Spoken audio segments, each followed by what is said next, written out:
لغویات سے بچنے والے، اور ہم تو صبح سے شام تک لغویات میں مبتلا ہیں۔ حدیث شریف میں آتا ہے کہ ایک زمانہ آئے گا کہ ہر گھر سے ناچنے گانے کی آواز آئے گی۔ یہ 60 برس پہلے تک لوگوں کی سمجھ میں نہیں آتا تھا۔ ہم نے بھی اپنے استاد سے پوچھا تھا، انہوں نے کہا میاں جب وقت آ جائے گا تو تمہاری سمجھ میں آ جائے گا، میں تمہیں کیا بتاؤں۔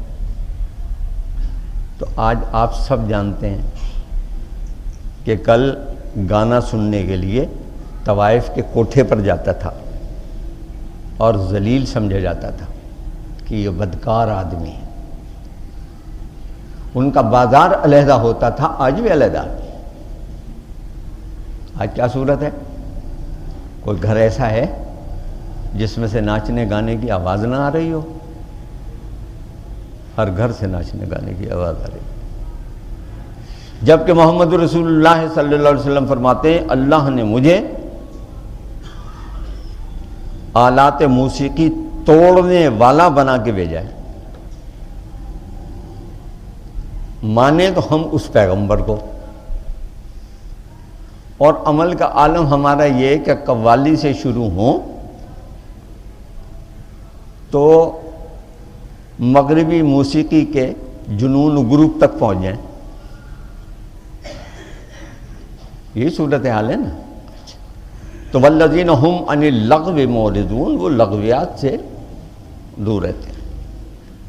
والذین ہم للزکاۃ فاعلون، وہ زکوٰۃ پر، تزکیہ نفس پر عمل کرتے ہیں۔ یہاں زکوٰۃ کا لفظ جو ہے وہ اس زکوٰۃ کے معنی میں نہیں ہے کہ جو آپ مال پر نکالتے ہیں، کیونکہ یہ سورہ مبارکہ جو ہے مکی ہے اور مکہ مکرمہ میں زکوٰۃ فرض نہیں ہوئی تھی، یہ تو مدینہ منورہ آ کے فرض ہوئی۔ تو زکوٰۃ کے معنی ہے پاکیزگی اختیار کرنا، اور پاکیزگی کے لیے بھی لفظ فاعلون آیا ہے۔ صرف خود ہی اپنے آپ کو پاکیزہ نہیں کرتے، بلکہ پاکیزگی کے عمل کو لے کے آگے بڑھ رہے ہیں۔ جو ان سے ملتا ہے اسے بھی پاک کر دیتے ہیں، جس سے دوستی ہوتی ہے اسے بھی پاکیزگی کے نظام پہ چلا دیتے ہیں۔ پھر یہ وہ لوگ ہیں کہ جو اپنی شرمگاہوں کی حفاظت بھی کرتے ہیں۔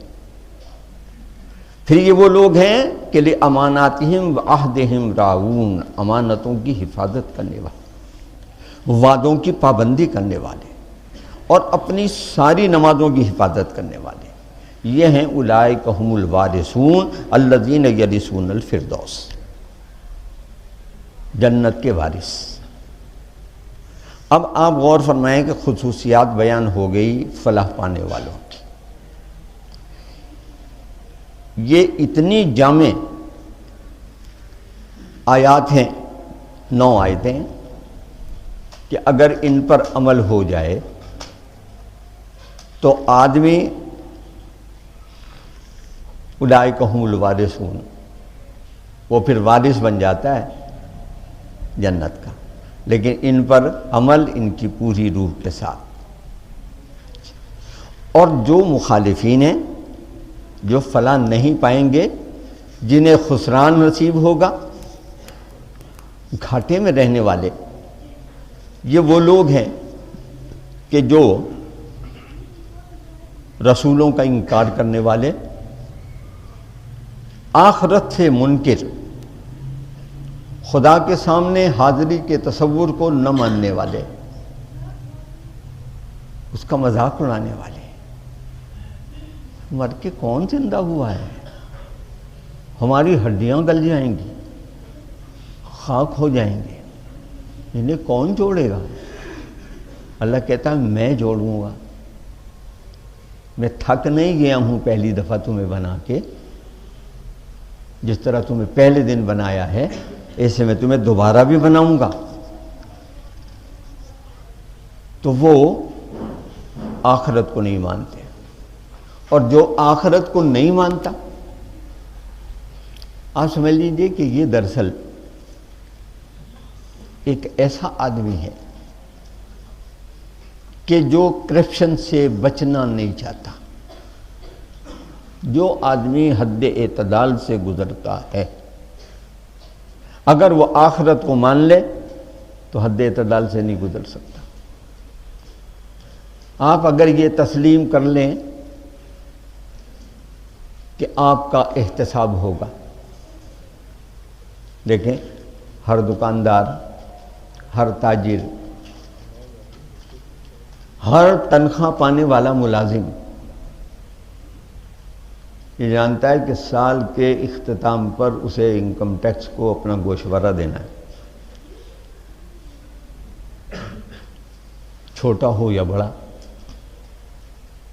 15 ستمبر آنے سے پہلے پہلے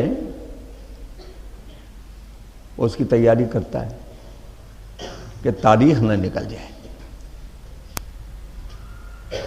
بھائی تاریخ نکل جائے گی تو کیا ہوگا، زیادہ سے زیادہ کوئی تھوڑا بہت جرمانہ ہو جائے گا، لیکن جو حساب وہاں ہمارا اور آپ کا ہونے والا ہے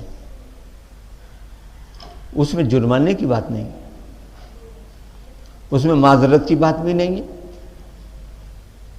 اسی میں آیا کہ وہ عذر کریں گے، وہاں جا کے وہ جب ان کا حشر ہوگا تو وہ اس وقت کہیں گے کہ ہمیں ایک دفعہ پھر مہلت دے دیجئے، ہم آپ کی ٹھیک ٹھاک کام کر کے آئیں گے۔ اب جو آئے ہم وَمِن وَرَائِهِمْ بَرْزَخٌ إِلَى يَوْمِ يُبْعَثُونَ، وہ پھر اسی حالت میں یوم بعثت تک پڑے رہیں گے جب تک دوبارہ مبعوث ہوں۔ یہ کون ہیں جو اللہ سے کہہ رہے ہیں کہ اللہ ہم جس دنیا کو چھوڑ آئے ہیں ہم ایک دفعہ ذرا پھر واپس بھیج دیجئے۔ اللہ کہہ رہا ہے یہ صرف ان کے منہ کی باتیں ہیں، اگر انہیں واپس بھیج دیں گے پھر ایسے ہی کر کے آئیں گے۔ لا تعتذروا اليوم، آج معذرت کا دن نہیں ہے، آج منہ بند کر لو، اللہ تم سے کلام کرنے کو بھی تیار نہیں۔ یہ بھی اسی میں کہہ دیا ہے، تم اس لائق نہیں ہو کہ تمہارے سے بات کی جائے۔ تو لہذا ساتھ ساتھ اللہ تعالیٰ وہ بھی بتاتا جاتا ہے یہ ہیں نقصان اٹھانے والے، تم اس روش سے بچ جاؤ اور اس روش کو اختیار کر لو تو اللہ نے جنت کے انعام تمہارے لیے سجا کے رکھے۔ تم یہاں ایک ایک بالش زمین کے لیے خون ریزیاں کرتے ہو، بھائی بھائی کا خون بہاتا ہے، رشتہ داروں کو مارتے ہو چند پیسوں کے لیے۔ یہ کرائے کے قاتل کیا کرتے ہیں؟ پہلے میرے پاس ایک پٹھان ڈرائیور تھا، اس نے مجھے ایک دفعہ یہ بات بتائی۔ اس نے کہا وہ ایک کرائے کا قاتل تھا، اور جب وہ قتل کرنے کے لیے جاتا تھا تو 2 رکعت نماز صلاۃ حاجت پڑھ کے جاتا تھا۔ اب آپ تصور کر لیں اس عبادت کا اور اس کے اس فعل کا۔ تو ہم امتحان کے زمانے میں طالب علم نماز پڑھتا ہے، مقدمہ عدالت میں ہو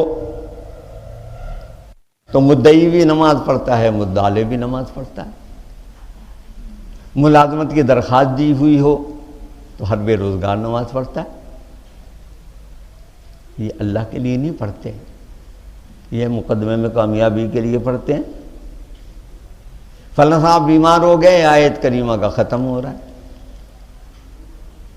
سورہ یاسین شریف کا ورد ہو رہا ہے، درود شریف پڑھی جا رہی ہے۔ معاذ اللہ تم نے خدا کو کوئی رشوت خور حاکم سمجھ لیا ہے؟ وہ بیدہ الملک، ساری کائنات کی سلطنت اس کی مٹھی میں ہے، اس نے کسی کو اپنا شریک نہیں بنایا، اسے اس کی ضرورت بھی نہیں ہے کہ کوئی اس کا ہاتھ بٹانے والا ہو، وہ ان سب چیزوں سے بے نیاز ہے۔ تو لہذا وہ دن جو آ رہا ہے اس دن وزن صرف اعمال میں ہوگا. فمن ثقلت موازینہ فاولئک هم المفلحون. سو جس شخص کا پلڑا بھاری ہوگا یہ ہے فلاح پانے والا. اور پلڑا اس کا بھاری ہوگا کہ جو خاشعون ہوگا، جو للزکوٰۃ فاعلون ہوگا، جو عن اللغو معرضون ہوگا، اس کا پلڑا بھاری ہوگا. اور ومن خفت موازینہ، جن کے پلڑے ہلکے ہوں گے، اوپر اڑ جائیں گے. فاولئک هم الخاسرون، یہ ہیں وہ لوگ نقصان اٹھانے والے. فی جہنم خالدون، یہ ہمیشہ پھر جہنم میں رہیں گے. اور پھر جہنم کی کیفیت یہ بتا دی گئی ہے کہ یہ ایسی سزا کی جگہ ہے کہ جہاں کھالیں جل جائیں گی چہرے کی تو جبڑے کی ہڈیاں نکل آئیں گی، چہرہ مکروہ ہو جائے گا. وہاں یہ چیخیں گے، پکاریں گے، کوئی ان کی امداد کو نہیں آئے گا. اور امداد کو کہاں سے کوئی آئے؟ ہر شخص اپنی اپنی میں پڑا ہوگا. اب جب آگے یہ سورہ مبارک اللہ تعالیٰ نے تکمیل فرمائی تو فرما دیا گیا کہ فتعالی اللہ الملک الحق، اللہ بہت ہی بالا اور برتر ہے. دو مفہوم نکلتے ہیں بالا اور برتر کے یہاں اس آیت میں، کیونکہ اوپر کی آیتوں میں بات یہ آ رہی ہے